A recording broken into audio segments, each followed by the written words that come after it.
दिखा रहा हैं।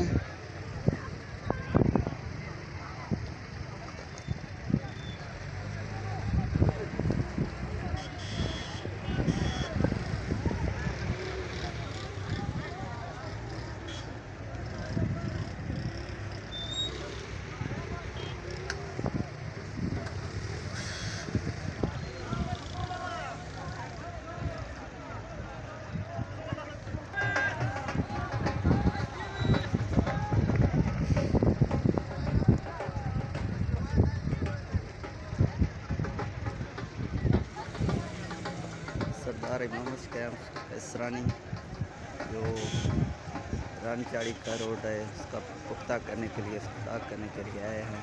आवाम के दरमियान बराह रास्त आपको दिखा रहे हैं। आवाम काफिला जो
तकलीफ में लेते हैं।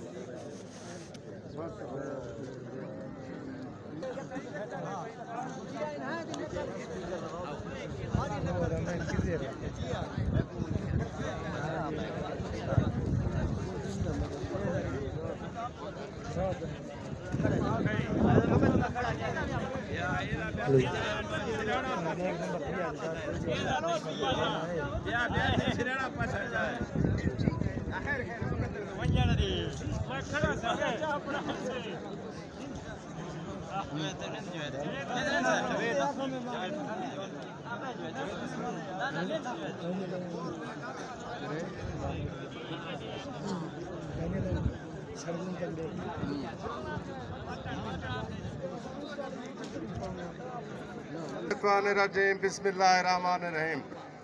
आवाज सुनने में ना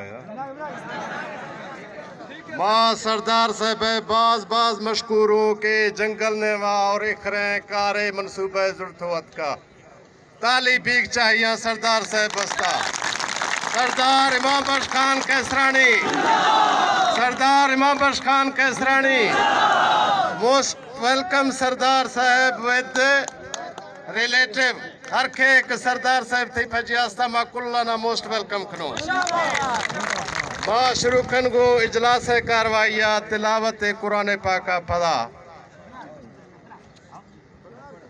أعوذ بالله من الشيطان الرجيم بسم الله الرحمن الرحيم قل هو الله أحد الله الصمد لم يلد ولم يولد ولم يكن له كفوا أحد صدق الله العظيم मानी दावत दिया सरदार साहब आप थी ख्यालात ने इजहार रखा बल्कि जावेद अरा यबर थी ख्यालात ने इजहार रखा शोदा फदा सरदार साहब थी ख्यालात ने इजहार रखा औज़ु बिल्लाहि मिनश शैतानिर रजीम बिस्मिल्लाहिर रहमानिर रहीम। मां सरदार साहब और आही फजिया औखे तमाम संगतना वसी चुल राशे